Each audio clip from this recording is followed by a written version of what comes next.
going on, everybody? This is Tao of the Day. It is time to talk a bit about the Tao. If you're not familiar with the Tao Te Ching translates to the canon of reason, or that's the translation that I like. Oh, look, someone's joining me right off the bat. My buddy Catherine. We are going to talk about a number probably that we have read before. All right. Let's take a moment. A moment. 53. 53. I have never read 53 before for Tao of the Day. I So just say what comes. let's see what happens. The great way is easy, yet people prefer side paths. Be aware when things are out of balance. Stay centered within the Tao. When rich speculators prosper while farmers lose their land, when government officials spend money on weapons instead of cures, when the upper class is extravagant and irresponsible while the poor have nowhere to turn, all of this is robbery and chaos. It is not in keeping with the Tao. I agree. It is not keeping with the Tao. How are you doing today? Good. I have a kind of allergy voice. Can you tell the difference? I do. Yeah. Yeah. I sound like a heavy smoker. Yeah, it's sultry. That's right. You can make it work for you. Oh, say. So, yes, it is not in keeping with the Tao. So this is an interesting verse because it's kind of talking about what is not the Tao. Yeah, So that's it is, isn't interesting. it? Yeah, and I like that first line, like the side path, Yeah. The because I great talk way is easy. about like the intuition lights the path before you, and sometimes we want to go off-roading, Right. and And it's you can just take the intuition.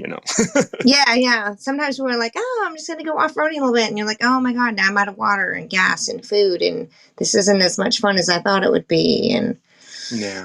but then you can always come back. I was just on someone's talk about the Camino de Santiago, Hmm. and we were talking about she had finished. When we were talking about this idea that, identity and all of these things that we kind of grasp onto, like our roles in our lives and our identities and all these things, we grasp onto these things all for this comfort of not feeling lost, and not feeling and just like I feel like you're saying, like if you trust your intuition, you can step forward and kind of feel lost because you don't know exactly why you're stepping forward other than your intuition. And there's all of these things around you all the time that are telling you what direction to go. But if you follow your inner light, if you follow that intuition, you could very well feel lost. And there is this, you can get stuck on side paths, but the great way is easy, and you just have to trust yourself, even if you might feel lost for a time. Yeah, I feel like if you follow your intuition, it's so strong and so grounded. It's so clear because it's like these paths. This it lights up, so you're not lost because it lights the way. Right. Right. You're But not you're not lost, but it could, like, cognitively or intellectually feel that way. This is what I'm saying. I agree that intuition usually, like, once you step into it, you get supported in yeah, such a way that you're like, oh, that's easy. Okay. I feel like you get more yeah, and so I don't know if you're. I think what you're saying is like if you're following the overthinking and the to-do list and the misguided information you get from fear and anger and over exaggerated positive thinking, that Right. that's when you become really, really. That's when you go off-roading. That's when you get lost in the woods. I agree. I agree. I Yeah, agree. I agree that is when you actually get lost. yeah, Yes. But I think that it could very often especially in our society today, when following other people's like ideas, and like growing up in a school system that tells you these are the right ways to do things, growing up in an economic system that says do ABC and you will be rich, right? Like it's difficult sometimes to step out on your own and be and trust your intuition. I think that's why you get so many, clients that really need your help, because like you help them kind of step away from that false sense of security by knowing the next step and not know the next step. The next step is given to you through your intuition. Yeah, because I honestly feel the most lost when I'm following the thinking and following the emotions. Like, Well, it's not only that you feel the most lost. Then you yeah, are the most lost. Then. yeah, but I do. That's when I feel the most lost because But I'm that person that because everybody's Yeah. doing it, I'm like, ugh, I don't want to do Right. Yeah. that. Yeah. I'm a natural contrarian, so like I like to not follow the Every path, but yeah. sometimes that rule of being a contrarian puts me in a position of saying no to things that maybe my intuition is telling me to say yes to. Yeah, could be. Yeah, yeah, yeah. I think that's the thing is really knowing that difference and not being afraid that if you do the off-roading expedition and get lost, the intuition will, still light up the little stone path to get you back on track. Yeah, and that woman that I was talking to earlier, she was saying when she went down a wrong path on her Camino de Santiago, which is a pilgrimage in the north of Spain. She was on the wrong path, and people told her that she was on the wrong path so she could turn around. So just like you're saying, and that's what like the great way is easy. It's within you. Yet Hmm. people prefer side paths. Be aware when things are out of balance and stay centered within the Tao. Yeah, and we talked about this yesterday too. It's the earth, standing on the earth with your 2 feet, Mm. and is getting into your Goldilocks zone, your blissful state, the state of joy, that releasing all of that misdirected emotional crap and all of those lists and trying to fit yourself into everybody else's boxes, because when you start to do that, it's like you're crawling into a little miniature suitcase. You're not going to fit. It's parts of you may, you might be able to get an arm in there or whatever, but not all of it. And so if you stay grounded, you're going to be able to be on that path. But it's so much about that, isn't it? Yeah, and there's like there's this line: be aware when things are out of balance. Mm-hmm. And I think that is when you put too much emphasis on one thing rather than the whole, rather than taking that 30,000 foot view and saying, where where is my plot of land not getting rain, right? And Mm-hmm. where am I not paying attention? And like, how do I want all of this to work? Like, okay, I want this one thing, but how is that one thing, if that is related to my business, how is that one thing going to affect everything else? And how does this balance things? Or like, because I'm a firm believer that I don't like to compartmentalize. I like to look at the whole. Like, I don't like one aspect of my life to grow. What are your thoughts on that? I really thoroughly enjoy well, I can't even say the word. Compartmentalizing. Yes. I like doing that. Yeah, yeah, yeah, yeah. Yeah, I think a lot of people do. Mhm. I compartmentalizing has always thrown me off balance and has never been something that in my in my path has ever yielded lasting results. Compartmentalizing is always like things fall apart. Things like like I really enjoy everything being one. I remember talking to someone one time, and And I used to go to raves and stuff when I was using and all this other stuff. And I told someone that, and she was like, "Oh yeah, I do that on the weekends." And I was like, "What? Like you? Like yeah, I do this." And like, and her life was compartmentalized into these three different characters and these Mm, three different aspects of who she was. And yeah. I was really just like astonished at that. And I was like, I'm really glad I don't do that. I'm really glad that I can be who I am in every aspect of my life. Not that that's what your compartmentalizing does, but that was how I imagined compartmentalizing. And that was at a point in my life when I was really questioning if I wanted to further compartmentalize my life. And I was like, no, I was being shown that I didn't want to do that. I was like, yeah, no, that's not what I want to be doing.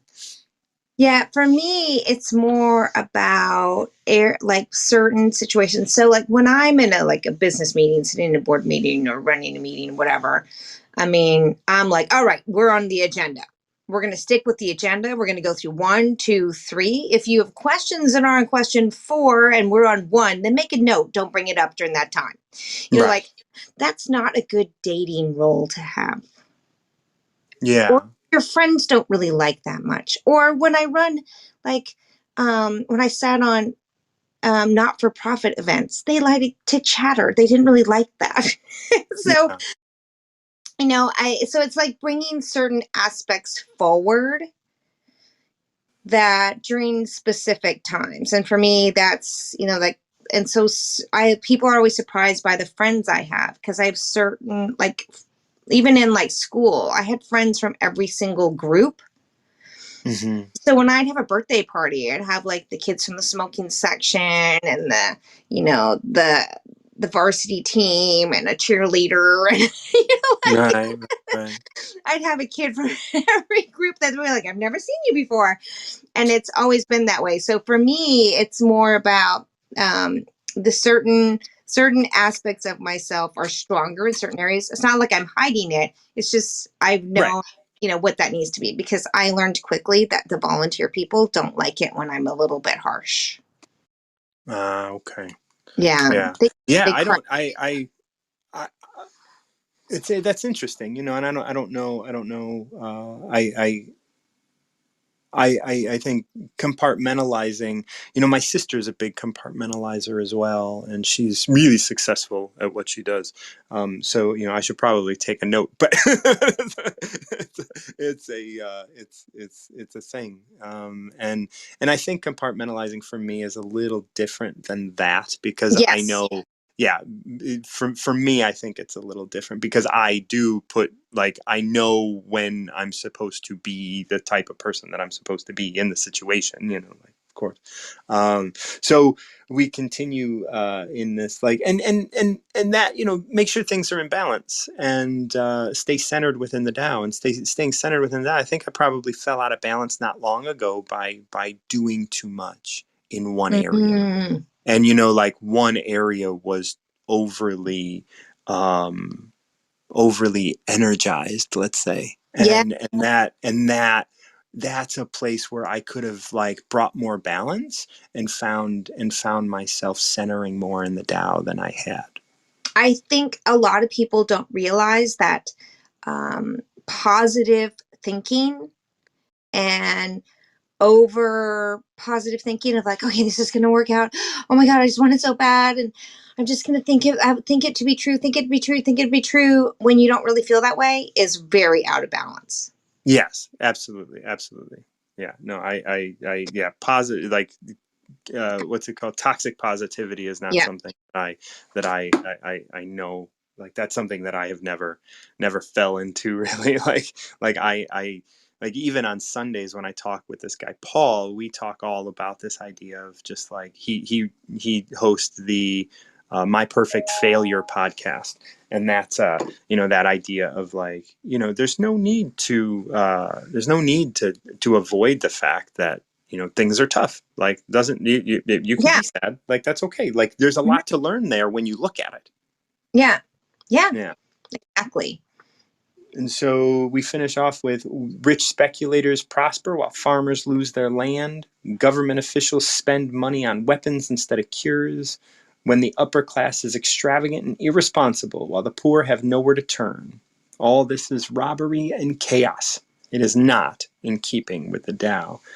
All of that talks about imbalance. All of that talks about um, the blindness of um, greed Mm-hmm.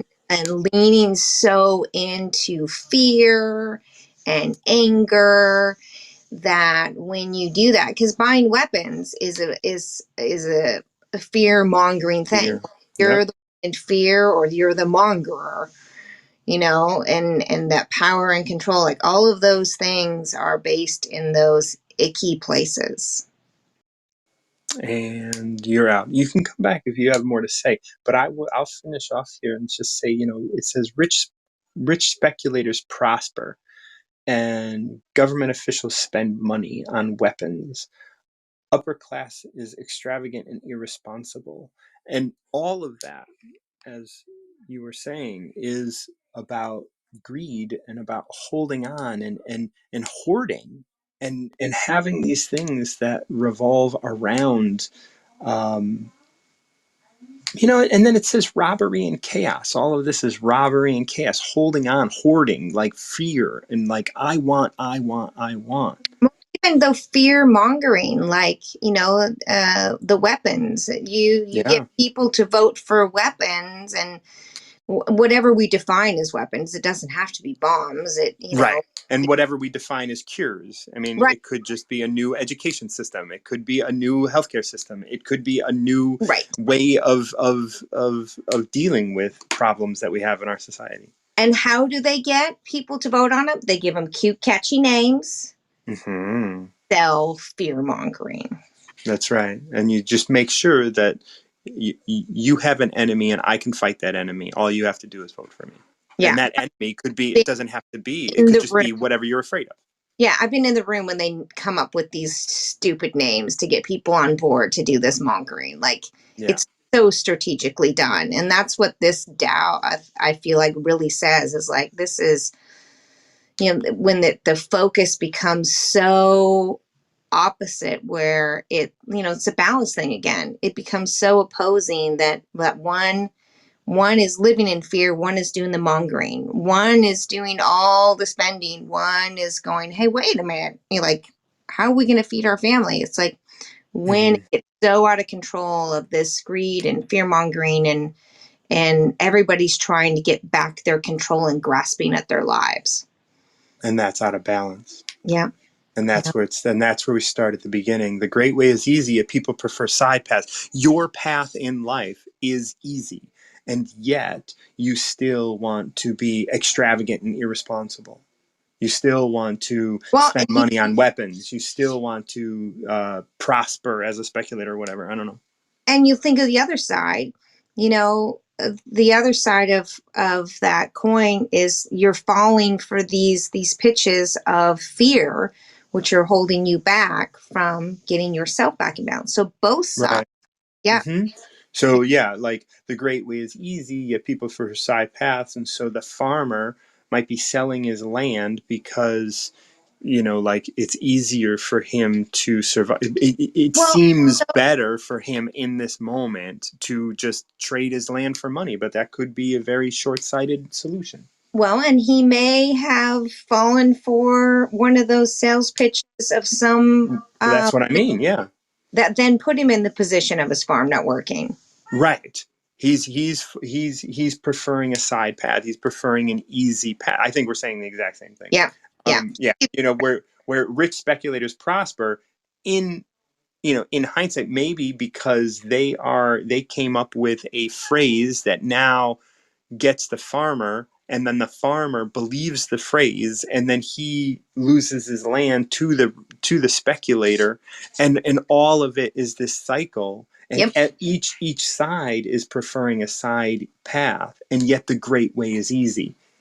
Be Yeah. aware when things are out of balance, stay centered in the Tao. And sometimes when things are out of balance, it's just like, wait, that idea that, wait, this is too easy. Like this Mhm. is like you're Yes. promising me something. Like when and like you have to question that. Yes. Yes. Yes. Oh, I love this one.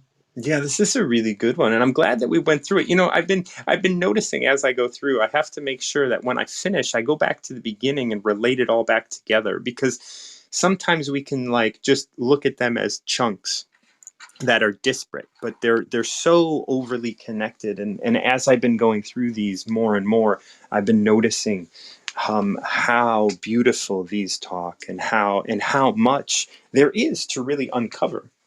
Mm-hmm. There really is.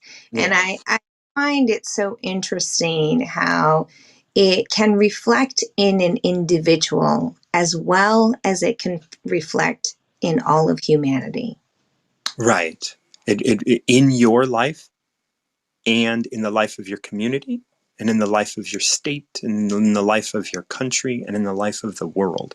Mm-hmm. Like these, all of these, like, that's an interesting thing they say about science. If something can work on the grand scale, it can also work on the tiny, tiny, tiny, tiny scale. Oh, yeah. And they say if it goes forward, then it has to go backwards. And science is always trying to figure that out, and test on all of these different levels. And it's funny when we talk about the Tao, which is, it's not a religious text, but I always say it's the canon of reason. It is about living, and it's about being in a reasonable existence in life. So I think it outlines common law very well. yeah, yeah. I think, and common law is just being. Yeah. Yeah. I mean, really, I mean, what if we lived by common law? What if the Tao was our legal book of how we behave in society and how we work together? Imagine the possibilities. Well, this is that why I do the work I do, and I present the Tao of the day, because I want everybody to know that there is a way to live. And this is like, we don't once you live, once you bring the Tao in, you don't need rules. You don't need people to tell you what to do. Right. Right. And And how that's that? beautiful. That's the shit right there. That's Yeah. everything. And that's that first line. The great way is easy. Yep. Who's this that's Uh, joining? Jenna. I'm Jenna. Oh, sorry. Jenna's loud. All right. Well, thank you for going through 53. You go take care of Jenna. Send her my love. All right. Bye, my dear. Love you. Love you. Okay, so we just went through 53. What a great, like, this was such a 53 was so beautiful, because it's one that I've read before, and I didn't necessarily. I always looked at it one-sided. When rich speculators prosper while farmers lose their land. Farmers losing their land is bad. Rich speculators prospering is bad. The government officials spend money on weapons instead of cures. And the thing is like, Catherine brought up this whole aspect of, it is being done on both sides, right? Like, why are they being spent on weapons? Because they're mongering the fear, and then everybody backs the idea that weapons are better to be spent on than cures, and cures for anything. Like, even, like, we're spending money on all of these things. The upper class is extravagant and irresponsible, while the poor have nowhere to turn. Why do the poor have nowhere to turn? um, because maybe they were living in a space where they took a side path. But the great way, you don't have either of these, right? You don't have the speculators. You don't have the poor. Like, you have you have everybody following the way. So, if you have a number between 1 and 81 you want to choose, I would love to read through a Tao with you. We just read through 53, and that was beautiful. And Catherine and I went through that pretty extensively, I think. So once again, if you have a number between 1 and 81 you want to pick, I'm going to pick 31 for myself. Wow. Okay, I have gone through this before, but I will go through it again. And it starts with weapons again. Weapons are the tool of violence. All decent men detest them. Weapons are the tool of fear, as Catherine was saying. A decent man will avoid them, except in the direst necessity, and, if compelled, will use them only with the utmost restraint. Peace is his highest value. If the peace has been shattered, how can he be content? His enemies are not demons, but human beings like himself. He doesn't wish them personal harm, nor does he rejoice in victory. How could he rejoice in victory and delight in the slaughter of men? He enters the battle gravely, with sorrow and with great compassion, as if he were attending a funeral. So I always like to talk about this, as Catherine and I spoke, it's not only from the perspective of the whole, like of the nation, right? Weapons are tools of violence. All decent men detest them. What are the weapons that you use against yourself day to day? Lou, what do you use? That's my cat. She is running around yelling at me. So, yeah, weapons are tools of violence. All decent men detest them. Weapons are tools of fear. A decent man will avoid them, except in the direst necessity, and if compelled, will use them only with the utmost restraint. So, what are the tools that you're using? What are the weapons that we're using in our daily lives? And what are the weapons that we see utilized around us? I mean, fear mongering is a weapon that Catherine had mentioned, and that's a weapon that people use to get other people to possibly give up what is in their best interest. Like rich prospectors or rich spectators or speculators, rich speculators prosper, or wealthy speculators prosper while farmers lose their land, right? Like the weapon of the speculator here is to separate the farmer from his land so that they can prosper themselves. That's a weapon. A decent man will avoid them except in the direst necessity, and, if compelled, will use them only with the utmost restraint. And so, what are these weapons that are being utilized around you and that you're utilizing in your life today? Is your time, is holding your time like a weapon? What else are you doing in your life that utilizes weapons? And what are some of the weapons that you're seeing in your life? My cat is very distracting of me at this moment, and so I'm sorry if I'm going off on tangents. She definitely wants something, but I'll have to move. She is musty as well, so I'm trying to leave her alone for a moment. Peace is his highest value. If the peace is shattered, how can he be content? His enemies are not demons, but human beings like himself. He doesn't wish them personal harm. He Okay, this is like, yeah. He doesn't wish them personal harm. Um, Nor does he rejoice in victory. How can he rejoice in victory and delight in the slaughter of men? And let me read that again, because I am totally off. Like I'm not even present. So I'm gonna take a deep breath right now. I'm gonna get present, and then I'm gonna go ahead and read this section again. Okay. He only uses weapons in the utmost restraint. Peace is his highest value. If the peace has been shattered, how can he be content? And this is speaking of peace in so many levels: peace in your life, peace in your day-to-day, peace at your job. And if the peace is shattered, how can he be content? His enemies are not demons, but human beings like himself. If you get mad at anyone in your life, I always like to remind my clients, they're people. They're going through things. They're experiencing things right now. And you have to want to be at least present with the idea that they are experiencing things so that you can give them some peace, that you can have peace with between you. He doesn't want he doesn't wish them personal harm. We can't go around wishing people personal harm, nor does he rejoice in victory.